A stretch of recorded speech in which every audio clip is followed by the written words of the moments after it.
Well, hello everybody, and welcome to Reanimated. This is episode 450 something. We are still talking about The Last of Us season 2. This time we will be talking about The Price, episode 6 of season 2. I'm Stuart. Joining me is the invincible H.A. Conrad. Hello, H.A. Hello. Hello. And also from Seattle is Kyle. How are you, Kyle? Good morning. I'm doing just fine. Dandy, great. Well, we have a tiny bit of news to get through before we can talk about the episode, and so we shall begin that anon. The first one is an article from Bloody Disgusting about a movie called Flesh of the Gods, which is really a casting announcement, but it's cool because I hadn't heard of this before, and there's some interesting names associated with this vampire movie project. In this case, we've got Kristen Stewart, Oscar Isaac, and now Elizabeth Olsen has joined the cast. I don't know if either of you had a chance to check this out. I did. It looks pretty good, and I'm excited about it. I love Oscar Isaac, and I also, Kristen Stewart gets a bad rap sometimes, but I like her, and I obviously love Elizabeth Olsen, from her Scarlet Witch times. But this looks pretty good, but 1980s setting, so I'm expecting to see a lot of that kind of styling, so that'll be fun. It definitely is, it's set in LA. So I think that I don't know, I'm kind of excited to see it. How about you, Kyle? I'm excited by the pedigree here. I mean, Panos Cosmatos directed a movie that I haven't seen, but hear is very good called Mandy with Nicolas Cage from a few years ago. Andrew Kevin Walker is the writer of The Killer and Seven. See these great David Fincher films. And then personally, Oscar Isaac is the member of the cast who gives me the most excitement because I just think he's so compelling and also has such good choices for what kind of films he's in. So yeah, I mean this looks exciting. Yes, his dance scene from Ex Machina lives rent free in my head. Mhm. Definitely. It's one of my favorite things of all time. I need to rewatch that. That is such a good film. It Another really Alex is a Garland good connection. film. I know. Really? Oh, wait. Oh, did he write it or direct it? Both. Oh, wow. Gosh. There's another guy with good choices. Okay. Well, that's exciting news. Let's keep an eye on it. Vampires in Los Angeles in the 1980s. I could see that being pretty compelling stuff. And then also we got a clip from Corridor Crew, the YouTube channel of special effects ex-professionals who moonlight on this YouTube channel and talk about the effect shots that they see and like or hate. And they talked about The Last of Us episode 2, because it's the scene where all the clickers and stuff come out of the snow, and then the Battle of Jackson. Kyle, you were cruising the internet, I assume, and found this. What was your take?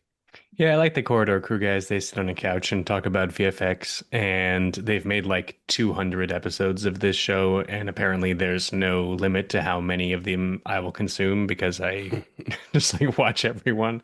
They sometimes they really know or have read or seen, how an effect shot is done, and sometimes they're just kind of spitballing and talking about some of the different techniques. This is kind of the latter because there haven't been a lot of VFX breakdowns or anything from The Last of Us. But it's kind of fun to listen to some of the challenges, like a snow sim is very a challenging media to simulate. So they were looking at some of the liquefaction and stuff and talking about ways it's well done and ways that it kind of works more like sand than snow and stuff like that. And then for the Battle of Jackson, we're kind of used to seeing people on fire on screen, but they made the point that for every person on fire, I think you need five. It's like a 5-to-1 ratio of people with fire extinguishers to person on fire so that you can put them out if anything goes wrong. And so all those zombies on fire were 100% CG because you just can't light that many people on fire on set at the same time, which I thought was kind of a funny revelation. So it's a good little clip. Yeah, for sure. HA, did you have a chance to look at it? I did, and I thought it's always interesting when you see the effects people talk about these kinds of things because they notice things that I certainly don't, or they're aware of things. And so, and I do think that part of the interesting thing, and I'm excited to talk about the episode we're about to talk about, for a few reasons, but the just all the thought that needs to and the like schematic everything that needs to go into making pulling this off, and especially something like what we saw. And uh, it's just fascinating to me. And this show and those scenes especially, I don't think there's just like kind of little tricks and things that as an audience you're not necessarily fully aware of, but affects people are. So I always find this kind of stuff fascinating. So the whole thing where they were saying like that the snow that the sort of texture and whatever, like, oh, that's more like sand versus snow, or like whatever, like just their way of looking at it I find to be fascinating.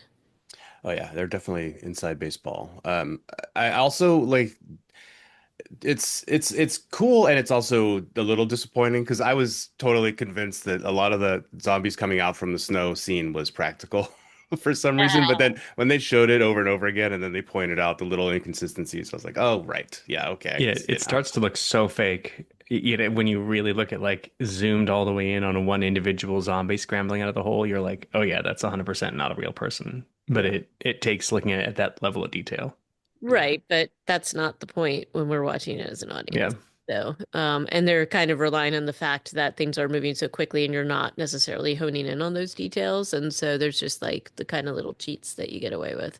Again, it's sort of like all these things that go into creating these. And then I also find interesting the things that they do have to spend all the time getting the detail right, like with the close-ups and things like that. So it's cool.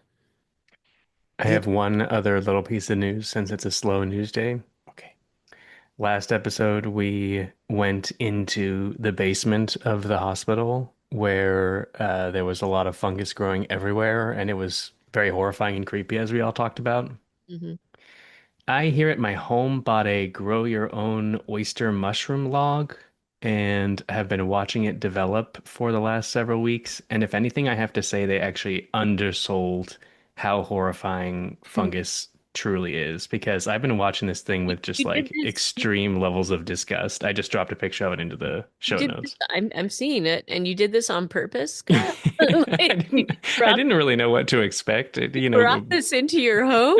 The pictures on the front of these beautiful, large oyster mushrooms, and what I'm faced with instead is just like a horrifying agglomeration um of mushrooms. So I just have to say, I think the set designers should buy some of these and really study them because there are depths of horror in the fungus world that we have yet to plumb. Why are they in plastic? It's like a it's like a log that's wrapped in plastic, and then you just open the top, and opening the top and getting some oxygen in there is enough to stimulate the fungus to grow. Okay.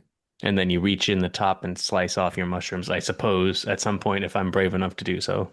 They look like they're sewn or like yeah, they look like dog toys.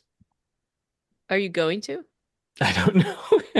Because I, I do like mushrooms, but I but know, I, but I like mine sanitized and in the store, I'm not. really gonna have to like gird myself and get my bravery up for it. So. God. Well done. Wow. Good for you. One thing I didn't put in the show notes, which we talked about a little bit, is just there's apparently a prevalence of this terrifying little fungus that's now more prevalent because of global warming. And I just didn't want to scare myself or our listeners anymore, but I'm just putting it out there. I have a terror of this, like the whole fungus thing. So, and Kyle, I just wouldn't bring it into my home. I think you're really taking a risk here, friend. We'll see if I show up next week and I'm just, right into the microphone. You'll know Well, they got me. The if you oyster can mushrooms. still make it to a podcast on time, then I think you're okay. Yeah, like this show is doing for sharks. Wait, no, you know what I'm saying. This show is doing for sharks what Jaws did for mushrooms. I think it's making a perfectly nice creature into or entity into a terrifying monster. I Uh, don't know about that. well, I think it's exactly a one-to-one relationship there. But the price. written by Neil Druckmann, Hallie Gross, Craig Mazin, directed by Neil Druckmann. This is a of a different episode that we've seen this season. I feel like it has a lot of DNA from the mall episode from last season where she and Riley go to the mall, except that it's broken up into all these different flashbacks. But I feel like it does some of the same sorts of work that that episode did in season one. Um, so this is an episode of flashback.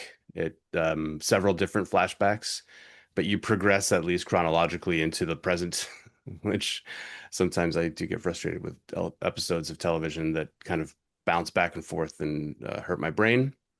In this one, we start when Joel and Tommy are young men. How did you guys like the cold open? I mean, I think that it really sets up, it explains a lot of the character of Joel, and you kind of see exactly where he's coming from in his how he acts towards everybody and how he thinks about himself. So who he is was established very early on, and you see this in a lot of kids who live in homes with trauma and with abuse. And so he has clearly taken that role as the protector, in this case of Tommy, and also of putting himself, even if it means that he gets hurt or he has to be the person that makes a sacrifice, he's always willing to do that. It's a little bit, it's I don't want to say martyry, but more of this. Uh, it's like a it's like a construct. Like he's always going to be the one who does this. And we see this just in how he interacts with Ellie, how he interacted with his daughter, and everybody pretty much. Like this is who he is. And so we see that this was established pretty much from the get-go.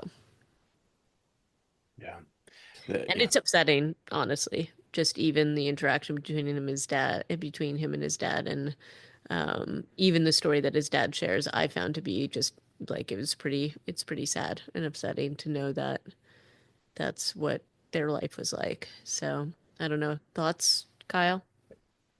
Yeah, it's really a well done little microcosm of what Joel and his interaction with other people is going to be like throughout the whole series. I mean, what does he do? He sends Tommy away. Yep. So he views himself as the protector, but he wants to be kind of the one uh, taking the full brunt of everything and also making all the decisions. And this is kind of a fatal flaw of Joel's that he always wants to um, kind of be the one that knows what's best and make that choice on behalf of other people. He lies to his dad about what happened, which is another theme with Joel is that he lies. That Gail says it, and we see it several times in this episode.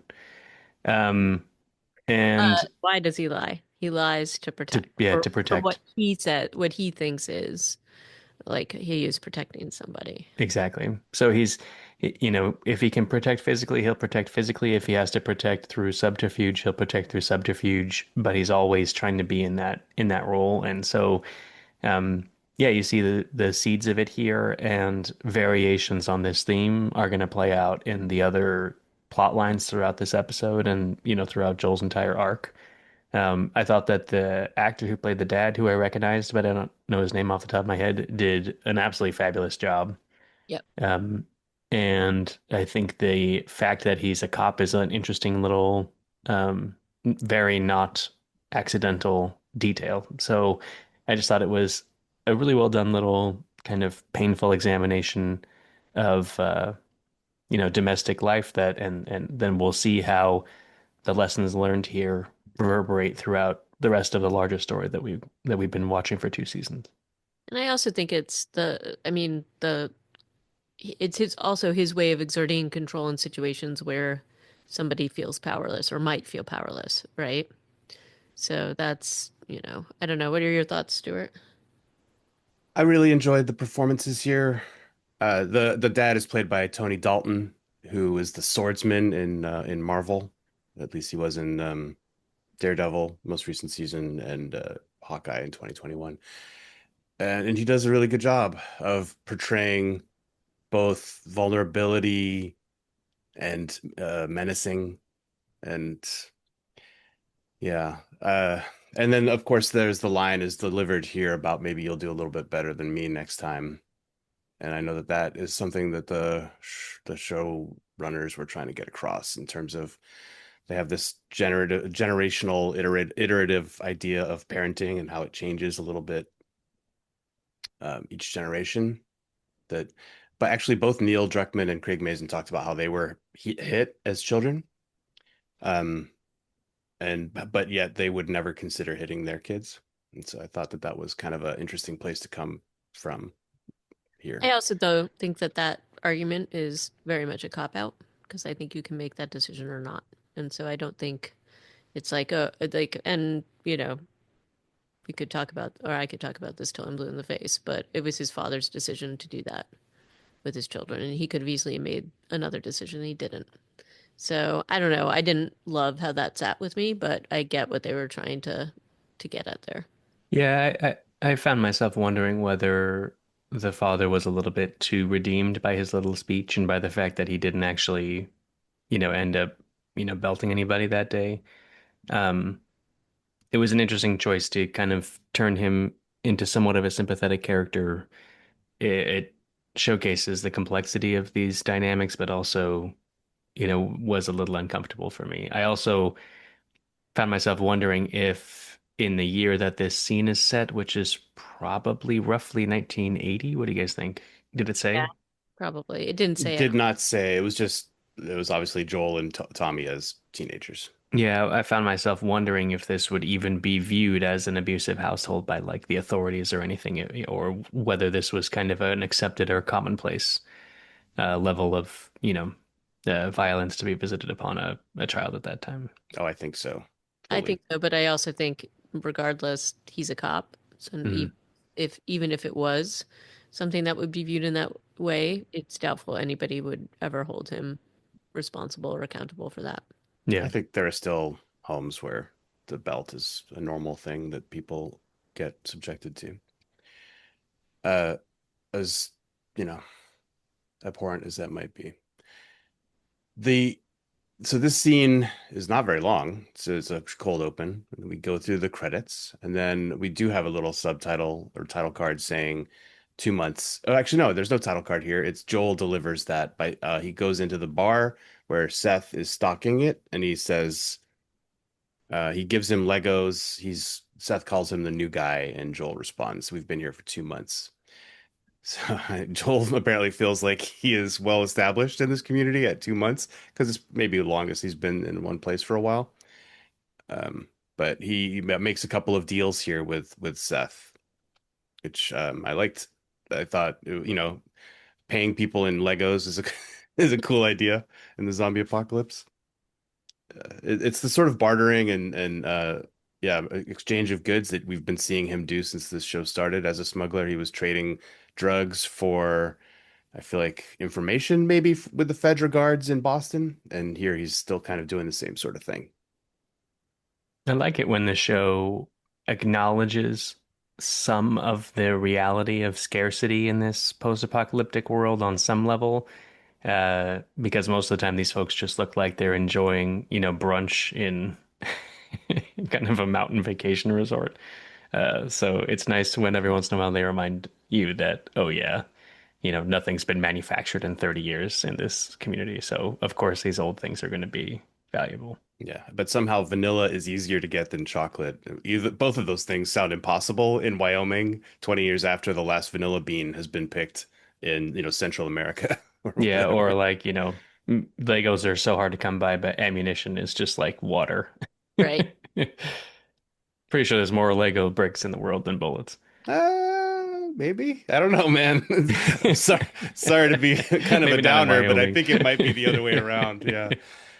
HA, did you have any thoughts about this interaction with Seth No, and I just thought the same thing, which was like it was kind of fun to see that, the what they have to go through just if they want these kinds of things. But I also was thinking that anyway, I was just like, the likelihood of this happening out way out there, I don't know, hard to know. But yeah. Well, uh, we do then get treated to a montage of Joel carving this probably a cattle bone into a part for a guitar, and then using a Dremel to kind of expertly, in my opinion, carve a moth into the neck of the guitar. And like I could watch an ASMR video of what he's doing because the way it's shot and the sounds that it's making, if they had taken out the music, I would have actually maybe preferred it because All I it's can think is that they're just really making us be so sad that Pedro Pascal is gone with this entire episode. It was like, you saw headlines that were like, finally they eulogized Joe on the show. Joel on the show, and I was just like, yeah, I mean, yeah, but yeah, I guess a lot of people probably did feel that way if they hadn't already been lost forever because he was killed. But yeah, it was a nice little montage of guitar refurbishing, I suppose. yep. But then Tommy comes home, and I like the way that this yell gets like is translated to Joel. He's sitting there, he's like busy doing what he's doing. The way that Tommy yells for him, it's just urgent enough, and to I don't know, it's a really small thing, but I thought that it was a cool way to do this scene. And then Ellie is all hopped up on painkillers and has seared off the skin around the bite to make it harder to notice. And she does say that she just wanted to wear short sleeves again, which is a funny thing to do to burn yourself. I mean, this is a very teenagery thing. Even though, I mean, it's not a not every teenager is going to go through this, but this just shows like that kind of growing pain and that angst and those kinds of like parent-child interactions where they're like, "Hey, what on earth have you been doing here?" And um, you know, I think that there's always a lot of tension and difficulty when people are going through this time in their lives, zombie apocalypse or no. But Ellie's got a lot more going on than most, and I think that that is evident here. And it's I like how they don't make it an easy interaction between the two of them, that there is that tension, that it's just not all going to be smoothed over, and that there's still a lot of like confusion about what is actually happening. So I liked that this is, kind of both normal teenagery things to go through, but also completely not because of what Ellie is. So it's kind of, I don't know. I liked that whole scene, even though it was definitely uncomfortable to watch. I do feel like maybe they're regressing. Obviously, they are. Like on the road, Ellie had to be a certain way. She was a survivor. And as she says to Joel later in this episode, I'm your partner, I'm not your kid. Mm. It did feel at times in season one like they were partners, like that she obviously had a gun. She had to, because that was just for their group betterment. She needed to be armed too. And but now in this version of her, she's been domesticated a little bit. She's acting more like a teenager than I remember her in season one, anyway. And so that's interesting. Then they have the I guess it's the next morning. She wakes up and they have cake. Joel is bemoaning Seth's inability to write her name on the cake when she walks in and sees it. It's a cute little scene. Yep. I The like the idea that Seth was just doing it wrong just to mess with them because it was really wrong. it was. Yeah. Uh, let's see. So they have, yeah, she eats the cake with her hands. It's like everything's adorable. They're having like their best times, in these scenes. They're doing well. He gives her the guitar. She demands that he sing her a song. So he sings Future Days in a kind of gruff manner. Pedro Pascal is not a musician, so apparently he had to study a fair amount for this. Did you guys like his performance? I thought it was fun. I thought, it again, I just thought that even the awkwardness of it was kind of fun. And um, you know, I think that this showing their relationship in these scenes was really phenomenal. And again, maybe we saw a little bit of this while they were on the road before, but this is them in the more settled world. So I liked how this went. And I didn't think that, I don't know. I think that's kind of how it would be. Somebody's kind of not perfect in their whole thing. They're just enjoying making the music because that's what they have. Kyle, did you like his singing? I just cannot get on board with this song, man. I can. I mean, I thought his singing was fine. Obviously, as we're kind of alluding to here, their interaction and Pedro's screen presence are just so powerful that you don't even really care that not much is happening in this scene. And this is going to extend through the rest of the kind of early birthday scenes. You're just happy to see them together and hanging out on screen and, interacting with each other. And it's very touching when he gives her the guitar. It is a stunning guitar Hmm. to imply that he has made here in Jackson. I think that almost the production value there is almost a little too high for what he could actually produce. But maybe he's just an exceptional woodworker. But you just love to see them hanging out and him doing these nice things for her. It's the sweet side of their relationship is that he knows her so well and he's such a caring and kind of supportive person that he wants to find these ways to be sweet to her. So that part of it is nice. I do not care about this song. Like you don't care about it, or you think that it's a bad choice? I'm it's so unfamiliar to me that I can't figure out how to feel about it. And as a song, lyrically or, from a melody perspective, it doesn't to me seem like anything special. So if it were kind of unremarkable in those ways, but it was really well known, like Take on Me, for example, then I would kind of understand. But it's like it seems like this random song that they kind of plucked from an obscure later career album, and they're making it into this like, you know, really deep piece of art, and I just don't really get it. I just don't. It just doesn't sit like that with me. Apparently, it's a song that Neil Druckmann used to sing for his daughter. I just find it also to be an odd choice because it focuses so much on the negative. Right.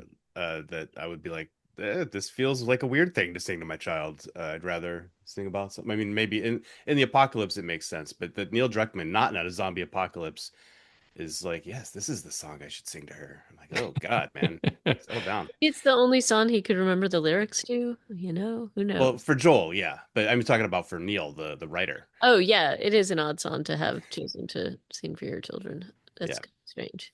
That and says a there's lot more about Neil though than I think it does about anything. yeah, and yeah, and that's the thing. This comes back later. If you listen to the podcast from the production, he talks about in the museum scene, which is the next scene in the show. He talks about how well the crew put this scene together. That he felt like he was in the world, and how happy that made him.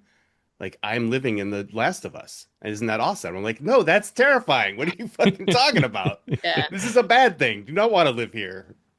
But obviously it's his create, he had a big part in creating that world, and so seeing it and getting to be there in a safe way is probably really cool. 1 year later, they're out in the wilderness walking down a river, and talking about what the surprise is that he's gotten her for her birthday. And this scene does go to, this is basically all like an homage to how thoughtful Joel is as a parent, because it's just one thing after another that he's doing for Ellie. And this is the part that really reminded me also of the mall episode, because Riley had done a lot of prep and thought a lot about what Ellie wanted out of that experience, and that's what Joel is doing here too. And so it's interesting to have such similar approaches, at least for this scene. So they go to this museum and see dinosaurs and the Apollo 17 capsule. Thoughts, Kyle?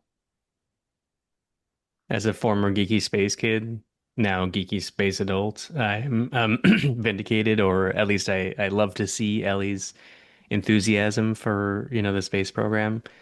It must be, like how the Romans came and built like the Colosseum and stuff, and then the Roman Empire fell, and all of these people just had to walk around in these kind of shells of the civilization that had passed, these incomprehensible works that were built that they didn't understand and couldn't replicate anymore. That must be how these people view the space program, which is, we sent people to the moon in a little ship. um, and now, there's, 5,000 people living in all of the United States or something. So, um, I love her childlike joy here. And again, it's just kind of, again, so wondrous to see their interactions, all the things that he's done for her. He's like greased the little, bearings on that, uh, you know, um, orbital display and stuff like that. It's awesome. It's just a wonderful, completely happy little slice of a scene. Yeah, and I liked, it must almost feel like mythology, even the idea that people were going out to space, and it also has to feel like this kind of wondrous idea that you could escape that world for a little bit anyway. And I think they did a great job with the Science Museum and um, like the whole module is pretty cool and the door and everything like that. And I I also was thinking that just the even the it's almost like and then there's more because like he gets her in there and then he has like the whole tape Hmm. that he pops in so that she can actually hear the mission.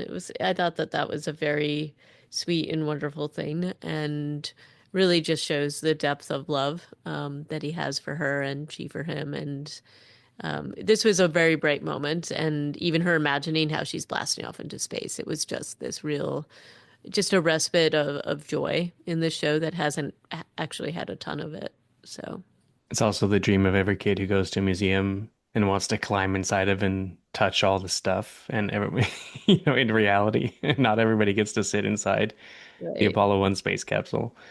Yeah. So that's something that you can only do actually in the collapse of the world. Yeah. Yeah, yeah. Silver lining for the apocalypse. Fantastic Exactly. stuff. This does make me so sad to think that Ellie, as someone who's born already after the world had fallen apart, knows about the space program. She's talked about it with Dina earlier in this season. She's clearly a space nerd, but she might be like one of the last. Her generation might be the last one with space nerds, right? Like, yeah, like you're saying, Kyle, about the fall of Rome. She at least still understands what happened. She knows the stories while she cannot build a spaceship. She knows enough about it, but like unless Jackson is sending school trips out here, which I heavily doubt, like what's to say that this knowledge is going to survive one more generation? It doesn't seem likely, and that I find very sad. And again, I'm like, Neil Druckmann, what are you saying? You're so happy to be here in this destroyed museum. Like this is a Right. great thing. Okay, I mean he's a creative person who imagined something and then Yeah, made it in pixels and then gets to see it in real life. I I can know. understand how he would find I that fun. also understand it from that perspective, but it was the way he said it on the podcast where he's like, he's so happy to be in the world. I'm like, nah, we don't need to go Well, I there. mean, I think he's happy to basically experience it and there's the whole thing where they like, everybody was taking turns running up the dinosaur. So I thought that was kind of fun. Uh, On the crew. yeah, Yeah, yeah. It looked pretty spongy. it You can, did. So I don't know that I would trust it, but yeah. there was definitely a lot of joy in these particular scenes. And then as they're leaving the museum, we have a moment of sort of thoughtfulness as Ellie is transfixed by a log. Speaking of Kyle's mushrooms, and a handful of fireflies. It is the kind of scene you would have seen in the video game. I mean, this whole sequence does happen in the game in a flashback. Uh, but the significance of her losing her track, like her train of thought or whatever, and just stopping dead in the trail to stare at fireflies, you got to wonder what's going on in her head. And it's not just oh, pretty fireflies. More than likely, it's part of this progression of Ellie's brain developing, Ellie figuring out what's going on in her world. Um, and so that is the end of that sequence. And we jump forward a year again. Um, this time they are in the house.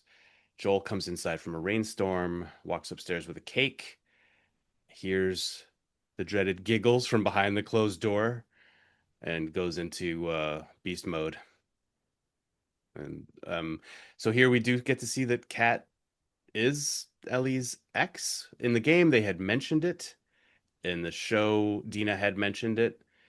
It's kind of it's an interesting turn for this character who was her patrol captain Yeah, episode. her hapless patrol captain who completely failed to control her in any way.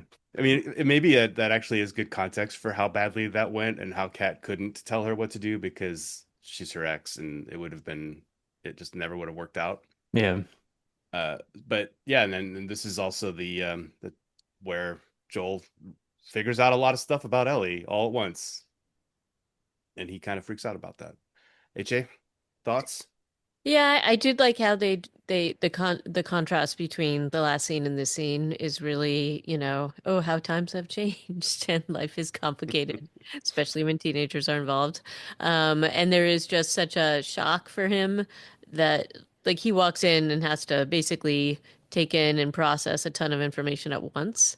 Um, and I think I have a lot of empathy for both of them in this scene because I think that this is just a hard thing generally, because she is growing up and she is, having other relationships with other people. And so it's definitely that shift from being his little girl essentially to being more of an adult. And so there's a lot of talk about patrol and all these other things. And I will say that I like how Joel goes away and then it's not perfect, but he has some real growth here when he realizes that, it's sort of like this moment of surprise and he's blindsided by it and then realizes that change is really happening. And that, she may need some more independence. And she's trying to tell him that too. So I liked what they did here with that, and I thought it felt very real, and the reason why it felt so uncomfortable. And so I thought that this was a very well acted and well done scene. And if anything, I mean, all of these scenes, just the chemistry um, between Pedro Pascal and Bella Ramsey it's just you really believe the relationship. They just have an excellent rapport, and you get to see all of it truly showcased in all of these scenes between them. And there's just a lot of depth and nuance and just incredible complexity in their relationship that gets played out. Um, and I also think that there's that underlying question, and this to me is very artfully done about what had happened at the hospital, and that Ellie does have questions about it, and that's sort of an underlying that's like eroding some of the trust they have with each other, and it comes out like especially in these moments of tension. So Yeah. anyway, I liked It's it a lot. a lot of that is symbolized through this use of moths imagery that she's clearly obsessed with, and he finally asks her about in this scene. Kyle, did you have any response to this? I think it's interesting that Jill reacts negatively to her bisexuality or sorry, not her bisexuality, her lesbian identity.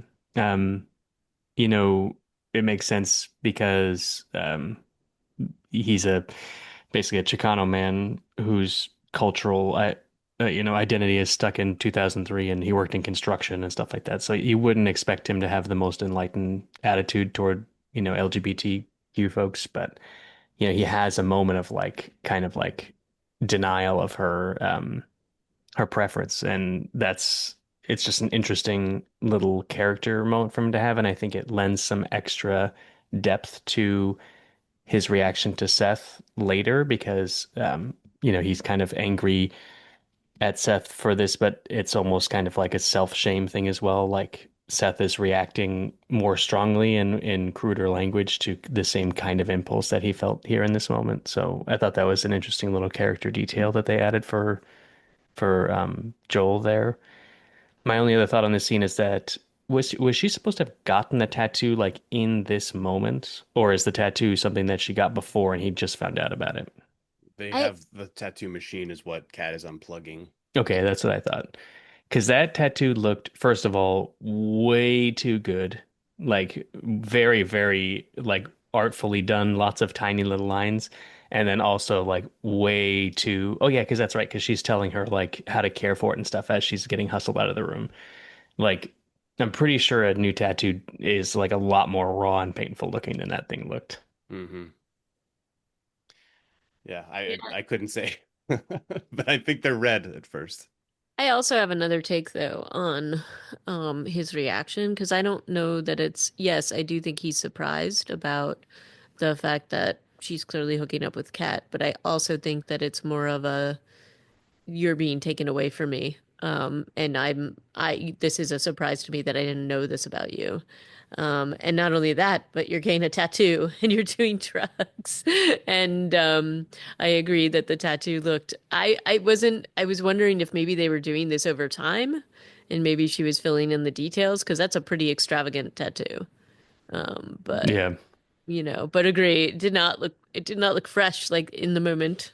So maybe there's a little bit of both, but Yeah, I mean, it sounds like he'd been out of town for that patrol, so maybe Cat's just been shacked up there for a few days. Because yeah, that's like hours of work, probably, right? yeah.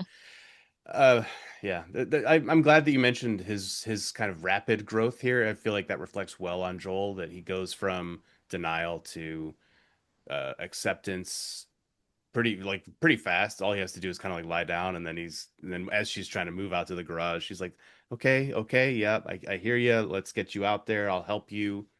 It's not bad work. It's better than my moth that I put on your guitar." I'm like, no, I mean, you did a pretty flawless moth on the guitar too, Joel. Um, and then he asks her what the moths are about, and then answers his own question by saying it's about metamorphosis, basically. And so and then I think we cut. Ellie's like, "It's late, go to bed." And so we cut to the next day, and he goes and asks Gail the significance, and she is irascible even before Eugene dies. So at least that's consistent. Gail's reaction here when she says something like, "Am I Lucy with a doctor as in sign?" is just like Catherine O'Hara's delivery of that line, and the line itself is just so funny. I cracked up when she said that because she's so grumpy about being asked, to just psychoanalyze things in public. I agree. And she's like, I mean, look, she's there, she's reading a book, she's clearly doing her own thing, and he's just sort of he's barging in on her private time. So She's she reading The Earth Abides, which is a book about the society, Earth society getting wiped out by a I global know. pandemic, which I was just kind of like, that is a grim choice of reading in this particular context. Yeah, it's Easter egg in a way because it was part of the research that Neil Druckmann had done as Yeah, in it's creating a the very world. early post post-apocalyptic story. Mhm. So she tells him that the stupid psychologists who study dreams would say that moths are about death, not metamorphosis. I'm not a psychologist. I don't really even know any psychologists, but I think moths do symbolize metamorphosis a lot of the time, and it's clearly there's no one answer or one right answer to any of this stuff. So, but the show clearly wants you to think that it's not about change, it's about death. Did you guys have an opinion on that? I thought the same thing that you did, Stuart, which is like I think it could mean a lot of things, but I also think that Gail says, yeah, all that stuff is kind of crap. And so and she gives him what he wants ultimately, but you know, I do think that this is a little bit of a moment for him where he's like, "Oh, I thought it was this one thing and now it's this other thing and now I'm really worried about my kid." Which, in the world that they're living in, I don't think it's shocking that maybe she is thinking about these things and going through a gothy stage since her reality is kind of gothy. But I liked what that revealed for him in that moment and unfortunately for him, he gets it at the end of the irascible Gale delivery. But which again, I thought that scene was phenomenal and also did a really good job at bringing Gale back into focus for us for what comes next in this storyline in this episode. So I thought it was, definitely a moment where he's just like having such a tough time with these things that are going on with Ellie and the fact that he doesn't fully understand everything that's happening with Yeah, her. that's his first teenager. Right. Kyle, did you want to weigh in? Uh, no, nothing further here, I think. Nothing further, Your Honor. Okay, so then we cut like from the restaurant scene where Gail pronounces death, and then Joel rudely leaves without saying anything, and we get another fun reaction from Catherine O'Hara. And then yeah, we see Ellie is packing up her records, including a pan flute album. That Zamfir, the Lonely Shepherd one. You'll know it if you hear it. Um, and also her art, which includes the words on a page filled with sketches of moths. You have a greater purpose, I want to say is what it says. Yeah. So we can potentially remember that that's something Marlene told her in Boston way, way, way, way, way back. She's clearly still got those words rattling around in her head, and she's wondering about her greater purpose, and she's thinking about moths. And then that's as she's moving out to the garage. And then we skip 2 years forward into the future. I think this puts her at 18, give or take. And she's in the garage looking at a piece of paper, and these are thoughts that she's had about Salt Lake City that she's considering having a sit down conversation with Joel about, and she's reading out some of them to herself before he comes and knocks on the door. This is, I should also say, hashtag video game watch here.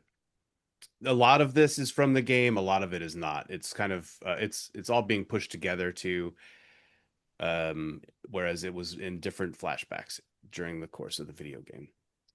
And so this is a very different way for her to come to this series of questions from as opposed to the game. Um, any thoughts about where she's coming from before they go out on patrol? Just interesting to me that these things are rattling around in her mind just on a random morning, just sitting there on her bed. Same with the fireflies that she saw in the log. It's just a sign that she's not letting go of this, or her mind is kind of continuing to chew on what happened here.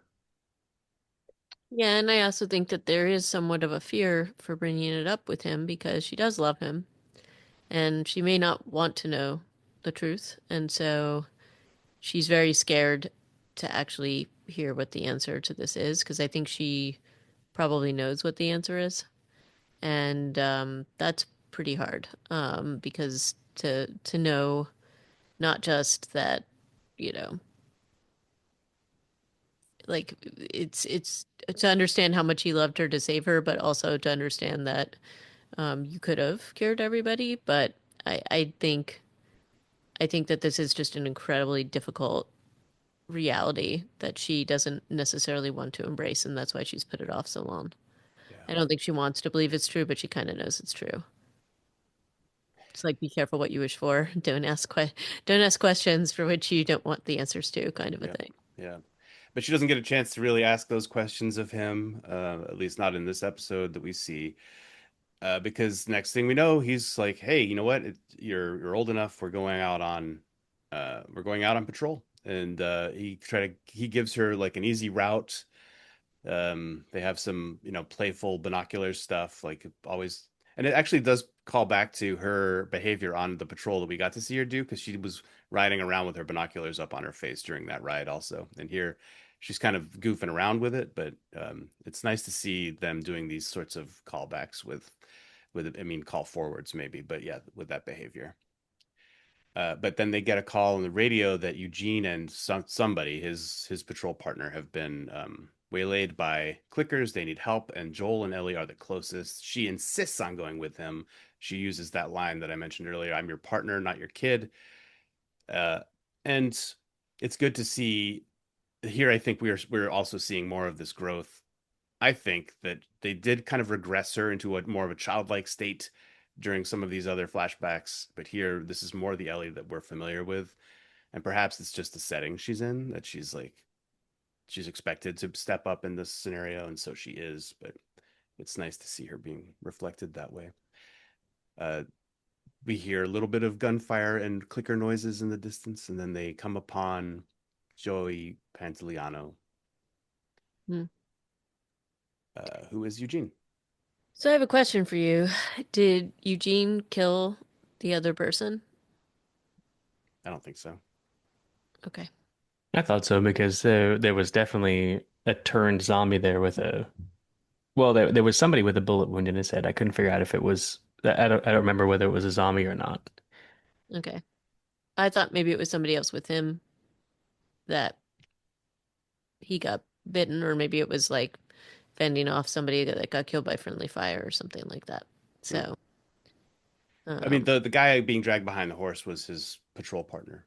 right. How that guy died, unknown. It doesn't, I mean, maybe he was killed by clickers and then dragged to his death. Mm, Maybe something else. But I don't think Eugene was out there killing friendlies. okay. Because part of my thought was maybe Joel thought that, and that's a little bit of what's informing what's going on here. He's definitely Uh, very cautious as he right, approaches. right. Um, Eugene is upfront about being bitten. It's not like he was going to be able to hide it for long anyway. Ellie, and yeah, and Joel is holding him at gunpoint. Eugene kind of quickly tries to turn a gun on them to get what he Right. wants out of it, but doesn't have any bullets, and maybe that's why you think that he's not to be trusted because of how fast he did that. Also, no, has no bullets. Yeah, So, but he's been fighting clickers, although we only see I think two, maybe three dead clickers, but also there's a lot of vegetation. right. I feel like Joel could have handled this situation, but Eugene clearly was out of his depth. Ellie, with another callback, brings back some of the "Are you infected?" tests that she was being subjected to by the Fireflies back in Boston by holding out her hand and saying, "Count clearly." And Eugene does so, and she's like, "He's fine." Like, scientifically proven, he's okay. Because all Well, he wants to do is go back to Jackson. yeah, but that's totally against protocol. And he is bitten very far up. Like, it's not just like he's bitten on his hand or something like that. He is bitten pretty badly, like on his torso and closer to the neckline than is I would imagine that this is gonna happen relatively quickly, or more so than if he had just been bitten, like, say, on his hand. You Yeah, would think. there's no way this guy is making it back to Jackson. Ellie is completely delusional here. Right. He absolutely should be dispatched here, and except for lying to Ellie and then later lying to Gale, Joel does everything right here. It's dangerous to travel with this person. Agree. And I think that that's confirmed, but let's talk about the scene between Joel and Ellie here first. Um, but I thought that this was an extraordinarily powerful moment when he tells her to go and get the horses and he says, "Okay, we'll do this." And she starts to walk away and then she pauses and she walks back and she looks at him and and he's like, "I promise." And there's that moment of recognition. And that is a really powerful moment. And I thought that this was incredibly well done, that it was a callback. So, Yeah. She nods like she's like, okay, that's your word. And then she runs off, not another hesitation. but then And as they're walking through the woods, then I'm like, oof, like, yeah. When he's Um, talking about how he's all cold all over, yep, which is uh, an interesting little thing considering that we know that, the fungus doesn't like to live at the normal human body temperature. So I thought that was a nice little callback to essentially the first scene of the show ever. hmm, right. And also he doesn't know the trails. Like this is somebody who is out there consistently a lot, and he's now very confused about where he is. And so Joel's just like, "Yep, I know it." And he was already on the path to do that, but this all just confirms that Eugene was not going to make it back. So it is the most beautiful place in the world. I think that he just took him though. That lake is a gorgeous. yeah, it's a beautiful spot, and it's a beautiful performance from Joey Pants Mm, here, where he talks about needing to hear Gail's last words for him because he's the one who's dying. And I thought that it was nicely written for his final moments. Nicely written, nicely acted, weirdly shot, and I thought it almost looked like they were on a green screen or maybe inside of that I forget what they call that thing that they use on The Mandalorian, the Yeah, like omnidirectional projector kind of deal. But then I read later that I think Joe Pantoliano had the flu on the days that Pedro Pascal was available, and so they shot his stuff all alone, and that's why he's framed in such a tight close-up. And then for the reverse shots, like where Joel is looking out at the lake with Joe Pantoliano in the foreground, they used a body double and then comped him in and stuff like that. So I think that explains why it felt a little odd to me, the framing and the shot choices and stuff. And I think they were just working around the availability of the guys.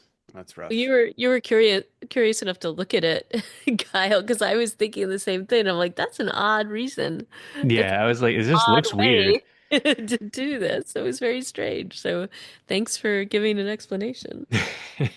Yeah, it's obviously Pedro's not as available as he used to be for this show, so he's, comes crashing in for like a week or something to shoot his stuff, and then he's got a boogie. So I guess Joe had the flu during that time. I also thought that the background looked a little too much like a matte painting or something. I thought it's the volume is the name of the set at the Thank you. Yeah. Mandalorian, where it's that like circular screen basically that they can project anything onto it. Uh, and I don't know if that was the case, but that mountain scene felt a little bit like that.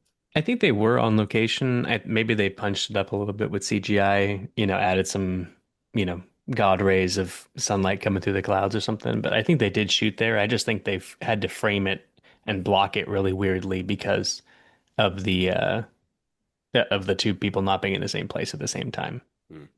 They did film it on location. It's a place called Mystery Lake in Vancouver. Well, that place looks fake.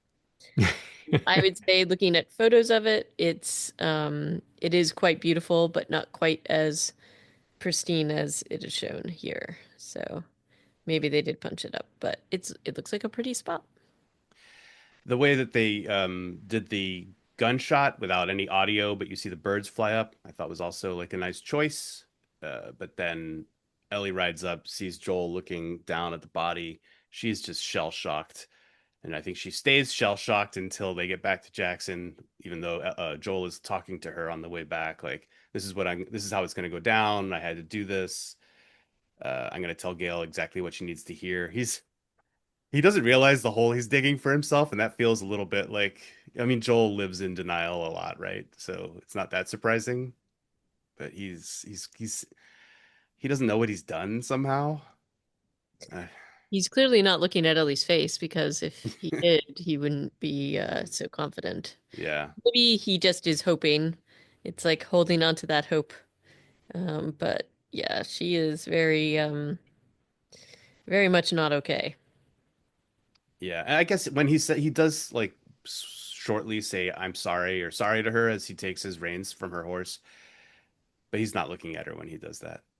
So I think he probably, yeah, maybe it's not denial. Maybe he's just acting like everything's fine, and as maybe yeah, that's denial too. But he's not gonna like the way that this goes because although he tries to present everything the way he said he was going to Gail, and like everything he says is a lie basically. Uh, he was brave. He wanted to tell you that he loves you. I mean, honestly, like that version maybe would have been better for Gail to hear, but it's clearly Ellie's not only doing this for Gail's sake. One thing that I think is fascinating about Joel is that he's a liar, as Gail, deduces or diagnoses, but he's a pretty bad liar. Mm. All he had to say was, "Hey, he started to turn, and he came for me, and I shot him," and then go back to Gail and say literally exactly the same thing. We met him. He wanted to come see you. We started to bring him back. He turned. I shot him. Like, no one can disprove him, and it, totally validates his actions instead of, this complicated web that he tries to weave. It's like the first rule of lying is like lie about as little as humanly possible, and he never does that. He spins these like elaborate tales that are really easy to poke holes in. Um, just like how there's so many immune people, and Ellie's just one of them. He doesn't realize in that moment that he's robbing her of one of the things that's most, core and special to her about her own self and identity, and also at the same time, kind of like introducing this element that's really, difficult for her to swallow and believe. So anyway, he's a bad liar. He is. I also had another question. I mean, maybe they were just way out of range, but if you have walkie-talkies, and maybe it would be hard for everybody to hear because, Eugene is Eugene, but to get Gale on the walkie at least with him before he dies, or maybe that's too complicated. I don't know. I just It thought that was certainly seems like it would take less time than getting him back to Jackson. right. Or I mean, maybe it's more about the fact that it would be open and it's painful and hard for people to go through that. I don't know, but that felt like, and Stuart knows, and maybe you don't know, Kyle, but like the use of walkie-talkies in other shows is often an issue, but this felt like a place where it could be actually used in a good Yeah. way. I'm So gonna write this down in my diary, HA. May 26th, 2025. HA suggests using walkies. I okay, so as I was writing my notes, I was like, Stuart's gonna give me a very hard time with this.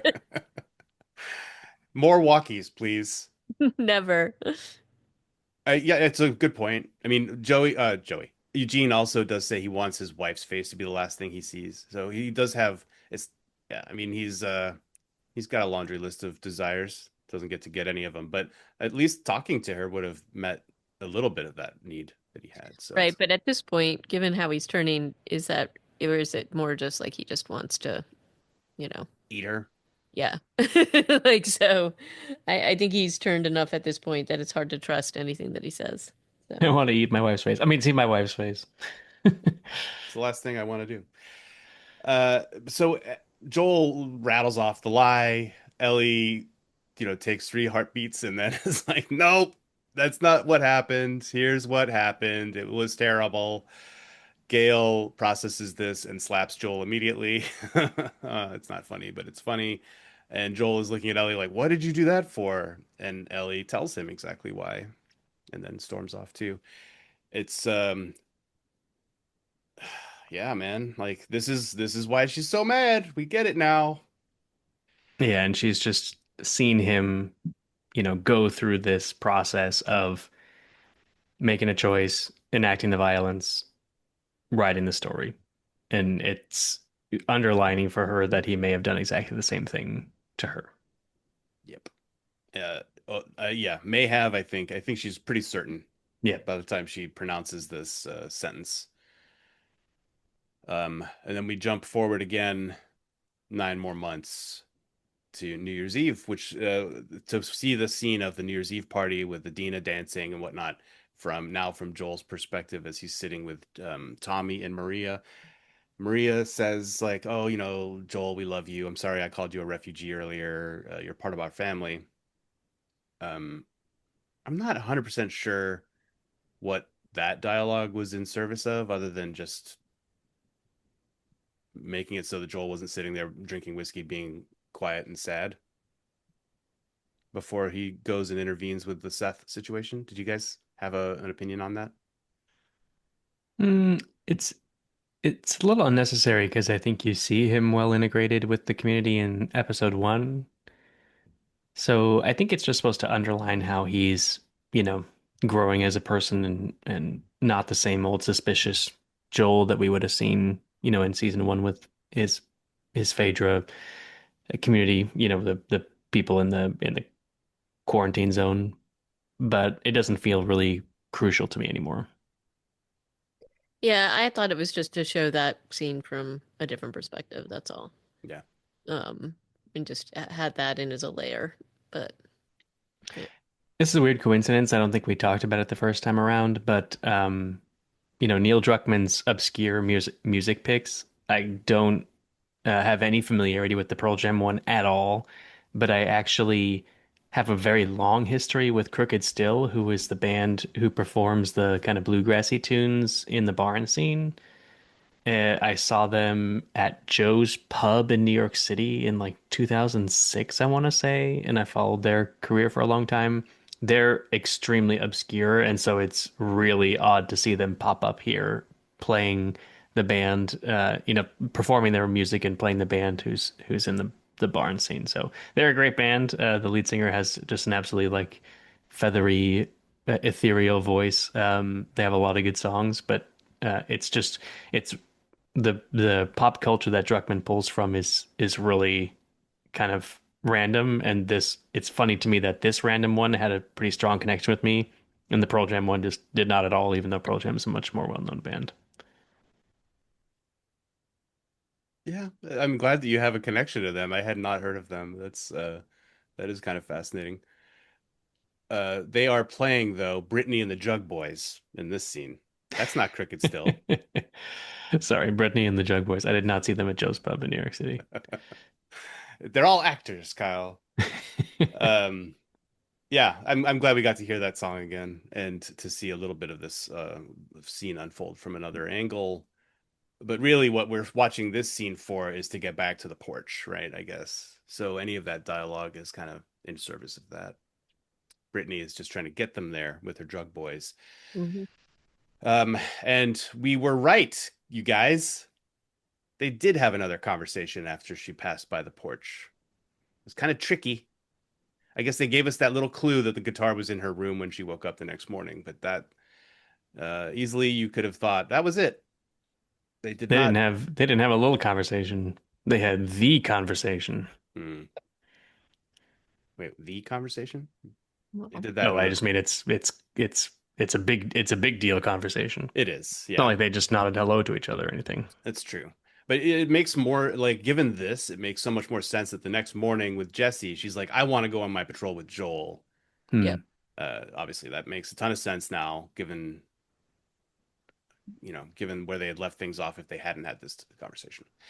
But she's like, look, if you lie to me, we're done. That's it. And so he doesn't, although he also doesn't really talk very much other than by acknowledging that she would have been killed if the cure had been extracted from her. And she's like, that was my greater purpose, you jerk. Um, but they do seem to be able to come to a part of the discussion where she's like, I'm willing to at least try to forgive you for this. Well, it's also, even though she's saying that, she's also acknowledging how much he loves her and how much he loves him. And relationships are complicated, and parent-child relationships are complicated, and in the apocalypse more so, and theirs is probably the most complicated there could be. And there's a, I loved how there is this deep love between them, and but that doesn't mean that you're not hurt by what feels like a betrayal to her, like that he'd been lying to her all this time. And I liked that she didn't um she's acknowledging that, but also that she is not going to give up. She's not going to walk away. And even though she said something like, "Oh, we're done if you lie to me," and he didn't, though he honestly can't talk. And I thought this was very well done and gives so much more context to what we see, or what we missed this before. But if I bet if we go back and watch some of those other episodes now, it hits a little bit differently, even though we suspected this was probably in there somewhere. So I really loved the scene. I thought it was just expertly done, and I don't. I they were saying that everybody on the crew was like crying, so they knew they had done it well. But I can see why. I thought that this was just a powerful, powerful scene between the two of them. Yeah, I think this Pedro Pascal guy may have a career in He acting. might. He might. I mean, and Bella Ramsey's also just phenomenal here. I mean, so much is said in these little micro expressions and shifts in their faces, and I don't understand how you can just kind of make tears well up in your eyes like that. Like it's not like someone's coming and, putting them on their faces and then walking away. Like you can literally see it develop over the course of the shot. It's just a phenomenal, masterclass from both of them in terms of you know, unpacking this extremely painful and long kept secret. So it it's it's just really, really well done. And it lays out all the reasons why Ellie feels betrayed, and it lays out all the reasons why Joel, has carried around this shame, and then they come to a place where they are going to try to move forward together, and it layers on additional tragedy to the events of the second episode. So, In the video game, final video game commentary for this episode, Ellie and Joel have this conversation, I'm pretty sure, in Salt Lake City because she absconds from Jackson by herself and goes back to the hospital. And he chases her down there and catches up with her, and they have this conversation outside the hospital where she makes these accusations and they have it out. I think in I'm not sure which version I like better, given that I feel like they've made her feel younger and less experienced in the show, at least during this episode. It makes more sense for this all to happen in Jackson, just because of the way that, the things went down with Eugene. That's also not in the game. Obviously, to have Ellie kind of do a solo overland trip to Salt Lake City from Jackson feels like a big deal. So maybe they were like, that's too much. We can't have her do that, and it would undermine the journey to Seattle that happens subsequently. But yeah, I thought that it's interesting that they made the decision to change that. And that's all I have to say about that. Well, I think given that they only have, they have a limited number of episodes this season, I think it was probably hard to fit that in. Yeah. And by introducing Gail and Eugene as actors and characters, make use of those, especially when it's Catherine O'Hara and Joey Pantoliano. That brings us. Oh no, not totally, because there's one more. We flash forward from the porch to the streets of Seattle in the rain. Ellie walking back to the theater. Last time we saw her, she was beating the hell out of somebody. Hmm. And so we can think again about the growth that we've seen in her in this episode, going back 4, 5 years. I would once again just say it does not rain and thunder like that in Seattle. It is like pouring rain and very dramatic. And the other thing is in Seattle, if it rains like that, it's cold. She's got like a light sweater on. It's gonna be like 45, 50 degrees if it's raining like that in Seattle. You're gonna be shivering. She's fired up with bloodlust. Adrenaline and vengeance. But yeah, that's it's a quietish. It's not really a quiet episode. There's obviously so much to unpack emotionally, but it taking us off of the main storyline and to go back and do this, it feels in service of this relationship between them. It kind of catches us up to this point. There's only one more episode left in the season. How do you guys feel about where we are, and what are your predictions for the next episode? I think that some of the things that we saw in this episode are going to play out in her relationship with Dina, and Jesse possibly. And I don't know, there's like a lot of ground to cover, so I'm just honestly not sure what they're gonna do with this. And we haven't seen, you know, I mean, we see a little bit with the wolves and, the Scar people. What are they? The Shepherdites or whatever? The Seraphites or the Scars? Seraphites. Yeah. We've seen enough with them, but we haven't seen like a lot of information. So I feel like maybe we'll see a little bit more there, but it's a little hard. I'm just not quite sure how they're gonna pack this in for like a satisfying ending. So, and I will say I did see a couple things where they were saying that they need like at least two more seasons to get through the content of what they had in mind, but so I'm assuming that that means we're not going to see as much movement forward in this episode as I think we would like to. I'm hoping that there's some confrontation with Abby and they don't leave that there. I don't know. I didn't look at the previews at all for this, so maybe there is that. I don't know. Thoughts, Kyle? I think it's fascinating that we have not seen Abby Right. since episode 2. Like that would not have been my prediction after that episode, which is you literally maybe we don't even see her for the rest of the season. Obviously, none of us have seen the finale yet. Um, so that's just kind of an interesting choice to me. It I worry about the splitting the story into 3 seasons. It kind of is giving me the Hobbit vibes. It just feels like, first of all, why wouldn't you know that from the jump? When you start planning out how this season's going to go, for example, it feels like you would know how much story you have to fit in, and then it just doesn't. It gives me a lot of concern that they want to stretch it out that far. It also means that we won't get the conclusion of this until 2028 or 2029, which feels like a long time to be following this story and these characters. So when I heard that, I kind of got a little sad for, our how good we used to have it in terms of TV shows where they would easily run for 20, 22 episodes in a season and you could just get everything out of the way all in one go.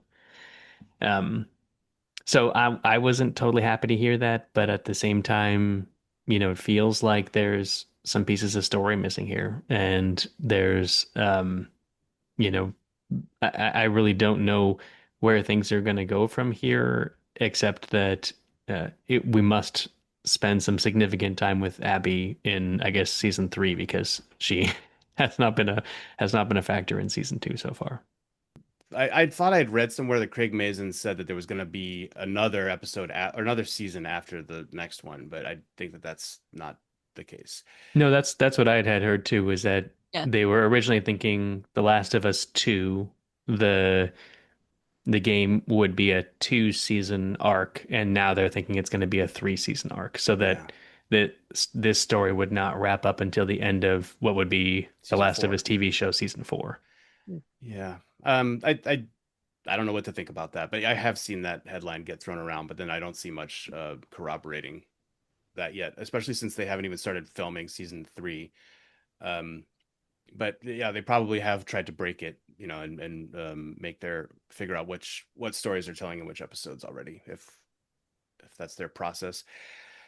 Yeah, I'm curious about what they're gonna come up to in the next episode. There are certainly some scenes, some really impactful scenes that I'm familiar with that they could choose to try and do here. If they're doing two more seasons, I don't know what they're gonna do where.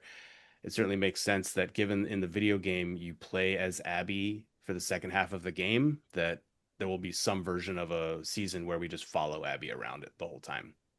Um, and that could work, you know. But I don't know what Ellie and Dina and Jesse will get up to in this final episode, which is already out, and we've all done so well not to see it yet. But we will be talking about it the next time we get together to talk about The Last of Us, bringing us to the end of our journey for this show once again. Any final parting thoughts? No, I mean, I did find this episode to be incredibly enjoyable, and I really loved seeing Pedro Pascal and Catherine O'Hara and Joey Pants. I liked this was to me there was just like a lot of really fantastic acting and character building and world building here, and so just showing all of the relationships and it just gives a lot of context for what we've seen come before. I don't know if I would have enjoyed watching this in real time versus in the flashback way, but I'm just glad that they had a little bit more of this so we have more to go on. It feels a lot deeper in this way. So excited to watch the end, but I also feel like I feel like I'm gonna be a little disappointed. So Yeah, see if I'm right. it has to end with a cliffhanger at some Yeah. level, which is always a little bit frustrating. Yeah. But nothing I else.